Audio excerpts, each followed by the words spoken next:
സ്നേഹപൂർവ്വം ക്ഷമ സീരിയലിൻ്റെ ലേറ്റസ്റ്റ് എപ്പിസോഡിൻ്റെ റിവ്യൂയിലേക്ക് എല്ലാവർക്കും സ്വാഗതം. അങ്ങനെ വരനാണെങ്കിൽ പല സ്ഥലത്തും ജോലി അന്വേഷിച്ച് ഓരോ സ്ഥലങ്ങളിലായി കയറി ഇറങ്ങി നടക്കുവാണ്.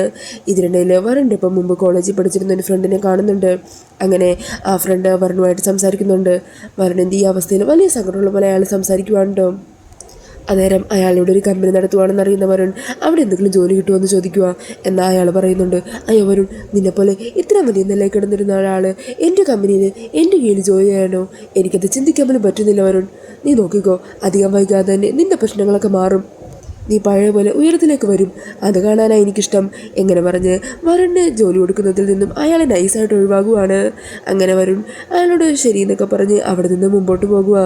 ഈ സമയം കൂടെ ഉണ്ടായ കൂട്ടുകാരൻ ചോദിക്കുക, അല്ലടാ, അവൻ്റെ ദുരിതമൊക്കെ അറിഞ്ഞിട്ടും നീ എന്താ മനസ്സിനുള്ളിലൊരു സന്തോഷം വെച്ച പോലെയാണല്ലോ അവരോട് സംസാരിച്ചത്? എങ്ങനെ സന്തോഷിക്കാതിരിക്കൂടാ? കോളേജ് കാലം മുതലേ ഇവൻ ഭയങ്കര ഹീറോ ആയിരുന്നു. ആവശ്യത്തിലധികം സമ്പത്ത്, പെണ്ണുങ്ങളെല്ലാം ഇവൻ്റെ പിന്നാലെ ആയിരുന്നു. അതൊക്കെ കണ്ട് എനിക്ക് ഇവനോട് വല്ലാത്ത അസൂയ തോന്നിയിട്ടുള്ളതാണ്. പിന്നെ കുറേ കാലം വിദേശത്തായിരുന്നു. അതിനുശേഷം നാട്ടിൽ വന്ന് ബിസിനസ് ഏറ്റെടുത്തു. ഇപ്പോൾ ദാ എല്ലാം നഷ്ടപ്പെടുത്ത് തെരുവിൽ കിടന്ന് അലയുന്ന കണ്ടില്ലേ? ഒരു ജോലിക്ക് വേണ്ടി അലയുന്നത് കണ്ടില്ലേ? ഇതൊക്കെ കാണുന്നതല്ലാതെ മറ്റെന്താണ് എനിക്ക് സന്തോഷം തരുന്നത്? അലയട്ടെ, അവൻ അലഞ്ഞു തിരിഞ്ഞ് നടക്കട്ടെ. അങ്ങനെ വരണാണെങ്കിൽ പല സ്ഥലത്തും വേക്കൻസി വല്ലതും ഉണ്ടോ എന്നൊക്കെ അറിയാനായിട്ട് കയറി ഇറങ്ങി നടക്കുന്നുണ്ട്.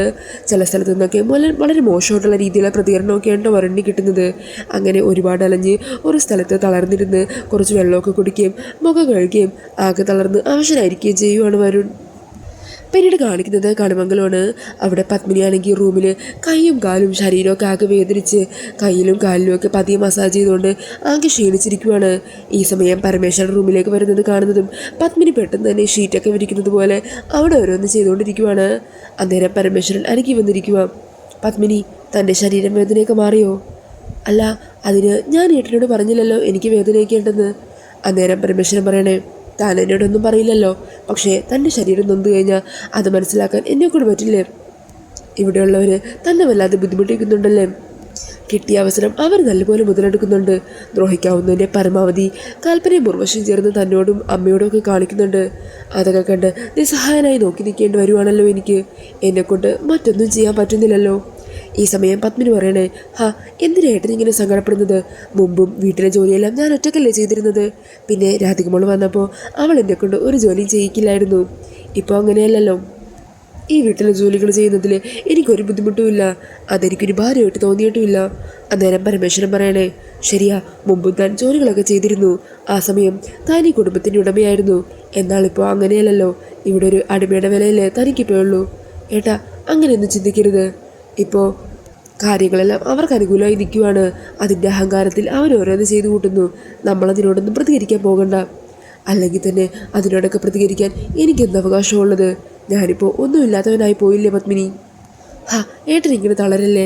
ഏട്ടൻ ധൈര്യത്തോടു കൂടി എൻ്റെ കൂടെ നിൽക്കുന്നതല്ലേ എൻ്റെ സന്തോഷം. അന്നേരം പരമേശ്വരൻ സങ്കടത്തോടെ പറയുന്നുണ്ടായിരുന്നു, സത്യം പറയാലോ പത്മിനി, മുമ്പ് സമ്പത്തെല്ലാം കയ്യിലുണ്ടായിരുന്ന സമയത്ത് നമ്മുടെ അവസാനകാലം എങ്ങനെയായിരിക്കണമെന്നൊക്കെ ഞാൻ പ്ലാൻ ചെയ്ത് വെച്ചിട്ടുണ്ടായിരുന്നു.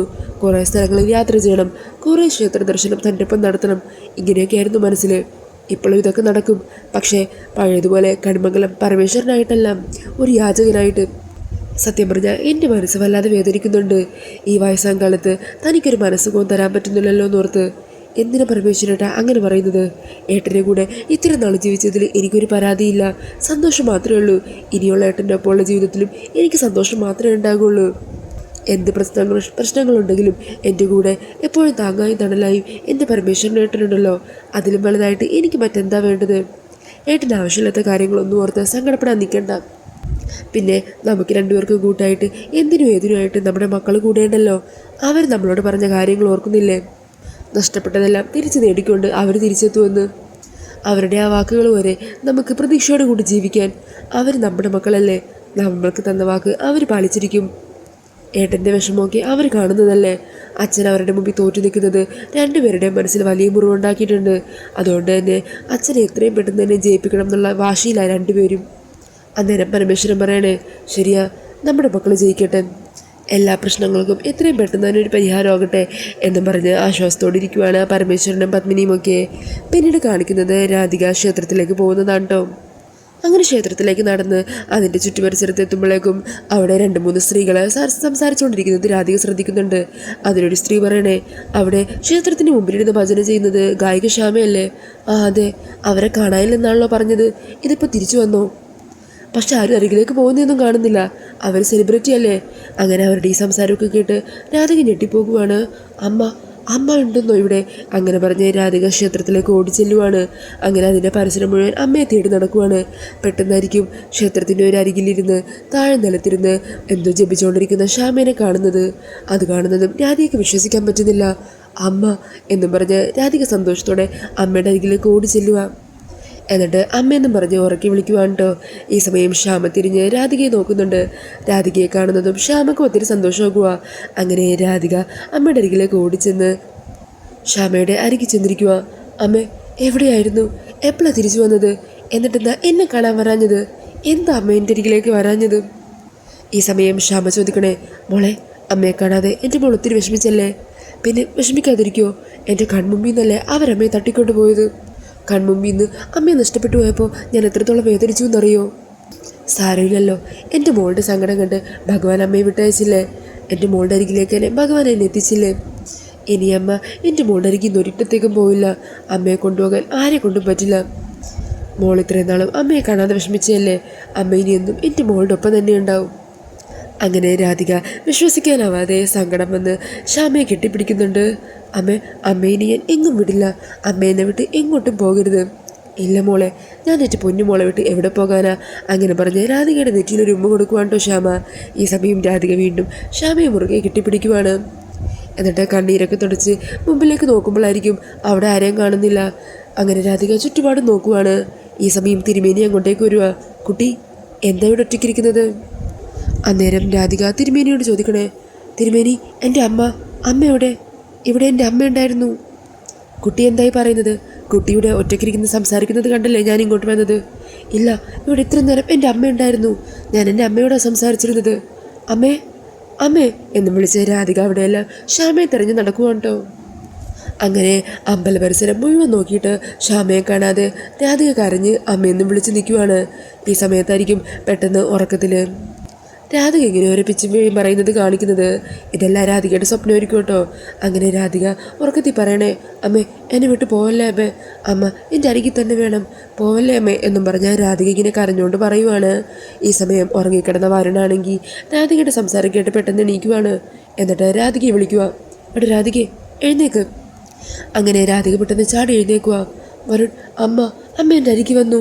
അമ്മയോട് ഞാൻ സംസാരിച്ചു. ക്ഷേത്രത്തിൽ വെച്ച് അമ്മേനെ ഞാൻ കണ്ടതാ. എടാ രാധികെ, അതൊക്കെ തന്നെ സ്വപ്നമാണ്. പക്ഷേ വരുൺ, അമ്മയോട് ഞാൻ മ്യൂസിക് ക്ലാസ് തുടങ്ങുന്നതിനെക്കുറിച്ചും അതിനുവേണ്ടി അനുഗ്രഹം വാങ്ങിക്കുകയും ഒക്കെ ചെയ്തു. അതൊക്കെ സ്വപ്നമാണെന്ന് വിശ്വസിക്കാൻ പറ്റുന്നില്ല വരുൺ. എടോ, തൻ്റെ ഉള്ളിൽ അമ്മയെക്കുറിച്ചുള്ള ചിന്തകൾ മാത്രമല്ലേ ഉള്ളൂ. നാളെ മ്യൂസിക് ക്ലാസ് തുടങ്ങാൻ പോകുവാനല്ലോ. അതിന് തൻ്റെ അമ്മയുടെ അനുഗ്രഹം വേണമെന്ന് താൻ മനസ്സുകൊണ്ട് ആഗ്രഹിച്ചു. തൻ്റെ ആഗ്രഹം മനസ്സിലാക്കി തൻ്റെ അമ്മ സ്വപ്നത്തിൽ വന്നതായിരിക്കും. ചിലപ്പോൾ അങ്ങനെയായിരിക്കും വരുൺ. ആരതി ചേച്ചിയും ദുർഗയൊക്കെ എന്നോടൊരു കാര്യം പറഞ്ഞിരുന്നു. മുമ്പിൽ കാണുന്നതല്ലാതെ ഒന്നും വിശ്വസിക്കരുതെന്ന്. അമ്മ മരിച്ചു എന്നുള്ളതിന് ഒരു തെളിവും എനിക്ക് കിട്ടിയിട്ടില്ല. മാത്രമല്ല, അമ്മ ജീവിച്ചിരിക്കുക എന്നുള്ളതിന് ഏറ്റവും വലിയ തെളിവ് എൻ്റെ ശ്വാസം തന്നെയാണ്. എൻ്റെ ഓരോ ശ്വാസത്തിലും എൻ്റെ അമ്മയെക്കുറിച്ചുള്ള ഓർമ്മകളുണ്ട്. അതുകൊണ്ട് തന്നെ അധികം വൈകാതെ ഒരു ദിവസം എൻ്റെ അമ്മ എൻ്റെ മുമ്പിലേക്ക് വരും, അല്ലേ വരും? പിന്നല്ലാതെ. തൻ്റെ അമ്മ എവിടെയോ ജീവിച്ചിരിപ്പുണ്ട്. ആ അമ്മയെ നമ്മൾ അധികം വൈകാതെ തന്നെ കണ്ടെത്തും. എന്നിട്ട് അമ്മയുടെ മുമ്പിലേക്ക് എനിക്ക് തന്നെ കൊണ്ടുപോയി നിർത്തണം. എന്താണെങ്കിലും നാളെ രാവിലെ നേരത്തെ എഴുന്നേക്കാനുള്ളതല്ലേ. ഇനി അധികം വൈകണ്ട, താൻ കിടന്നുറങ്ങ്. അങ്ങനെ പറഞ്ഞ് രാധിക വരണം കിടന്നുറങ്ങുവാണ്. പിന്നീട് കാണിക്കുന്നത് രാവിലെ ഷൂട്ടിംഗ് ലൊക്കേഷനാണ് കേട്ടോ. ഈ സമയം പ്രിയങ്കയും സുകുമാരിയും കൂടി കാറിലെ ലൊക്കേഷനിലേക്ക് എത്തുവാണ്. അന്ന് പ്രിയങ്ക സിനിമയിൽ അഭിനയിക്കാൻ പോയിരുന്നല്ലോ ഒരു സംവിധായകൻ്റെയും പ്രൊഡ്യൂസറിൻ്റെയും അടുത്ത് ശരത്തിൻ്റെ ശുപാർശയിൽ. അതേ സംവിധായകന് തന്നെ ഷൂട്ടിംഗ് ലൊക്കേഷനിലേക്കാണ് കേട്ടോ സുകുമാരി പ്രിയങ്കയും എത്തുന്നത്. ഇപ്പോൾ സംവിധായകൻ്റെ പുതിയ സിനിമ പ്രൊഡ്യൂസ് ചെയ്യുന്നത് പ്രിയങ്കയുടെ പ്രൊഡക്ഷൻ കമ്പനിയാണല്ലോ. അങ്ങനെ പ്രിയങ്കയും സുകുമാരിയും വലിയ ഗമയിൽ തന്നെ കാറിൽ നിന്നും ഇറങ്ങി അഹങ്കാരത്തോടെ ആ സംവിധായകൻ്റെയും അതുപോലെ അന്നത്തെ ആ സിനിമയിൽ അഭിനയിച്ചുകൊണ്ടിരുന്ന ഹീറോയിൻ ഉണ്ടല്ലോ അവരുടെ അരികിലേക്ക് പൊയ്ക്കൊണ്ടിരിക്കുവാണ്. അങ്ങനെ അവരെല്ലാവരും സുകുമാരിയെ കാണുന്നതും മാഡം എന്ന് വിളിച്ച് അവിടെ റെസ്പെക്റ്റോടെ എഴുന്നേറ്റൊക്കെ നിൽക്കുന്നുണ്ട്. സുകുമാരി അങ്ങനെ നേരെ ചെല്ലുന്നത് ഡയറക്ടറിൻ്റെ അരികിലേക്കാണ് കേട്ടോ. അങ്ങനെ അയാളും സുകുമാരിയെ പ്രേഗയെ കാണുന്നതും എഴുന്നേറ്റുന്ന വിഷയവുമാണ്. അങ്ങനെ അവരുടെ മുമ്പിൽ വിജയിച്ച ഭാവത്തിൽ അഹങ്കാരത്തോടെ നിൽക്കുന്ന മുത്തശ്ശീനെയും പ്രേഗിയനെയും കാണിച്ചുകൊണ്ടാണ് എപ്പിസോഡ് തീരുന്നത്. പിന്നീട് നാളത്തെ എപ്പിസോഡിൻ്റെ പ്രമോയിൽ കാണിക്കുന്നത് അതിരാവിലെ തന്നെ യശോദ പൂജാമുറി കയറി ഭഗവാനോട് പ്രാർത്ഥിച്ചുകൊണ്ട് നിൽക്കണേ. ഭഗവാനെ, ഓരോ വീഴ്ചകൾ വരുമ്പോഴും അതിൽ നിന്നെല്ലാം രക്ഷപ്പെട്ട് പിടിച്ചു നിൽക്കാനായിട്ടാണ് എൻ്റെ മോള് ശ്രമിച്ചുകൊണ്ടിരിക്കുന്നത്.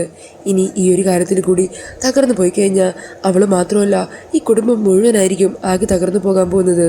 രക്ഷിക്കണേ ഭഗവാനെ എന്നൊക്കെ പറഞ്ഞ് ഭഗവാന് മുമ്പിൽ പ്രാർത്ഥിച്ചുകൊണ്ട് നിൽക്കുവാണ്. ഈ സമയം ദേവനും വന്ന് രാധയ്ക്കും വരുണിനും വേണ്ടി അവിടെ പ്രാർത്ഥിക്കുന്നുണ്ട് കേട്ടോ. പിന്നീട് കാണിക്കുന്നത് മ്യൂസിക് സ്കൂളിൽ പഠിക്കാനായിട്ട് വരുന്ന കുട്ടികളെയാണ്. അങ്ങനെ രാധികയുടെ സംഗീത ക്ലാസ്സിൽ പഠിക്കാനായിട്ട് കുറേ കുട്ടികളൊക്കെ അവിടെ എത്തുന്നുണ്ട്. അങ്ങനെ ആദ്യത്തെ ദിവസം തന്നെ പ്രാർത്ഥനയോട് തുടങ്ങാനായിട്ട് നിലവിളക്കൊക്കെ കത്തിച്ചു വെച്ച് രാധിക ഭഗവാന് മുമ്പിൽ പ്രാർത്ഥിച്ചുകൊണ്ട് നിൽക്കുവാണ്. അങ്ങനെ ഭംഗിയായിട്ട് തന്നെ മ്യൂസിക് സ്കൂളിൻ്റെ ഉദ്ഘാടനമൊക്കെ നടക്കുന്നതാണ് രാധികയും മരണമൊക്കെ ചേർന്നിട്ട്. അപ്പോൾ ആ ഒരു സീനൊക്കെയാണ് കേട്ടോ പ്രമോയിൽ കാണിക്കുന്നത്. ഈ ഒരു റിവ്യൂ ഇഷ്ടമായിട്ടുണ്ടെങ്കിൽ മറക്കാതെ വീഡിയോ ഒന്ന് ലൈക്ക് ചെയ്യണേ. ഇതുപോലുള്ള കൂടുതൽ റിവ്യൂസിനായിട്ട് ഈ ചാനലൊന്ന് സബ്സ്ക്രൈബ് ചെയ്തും കൂടി സപ്പോർട്ട് ചെയ്യണേ. താങ്ക്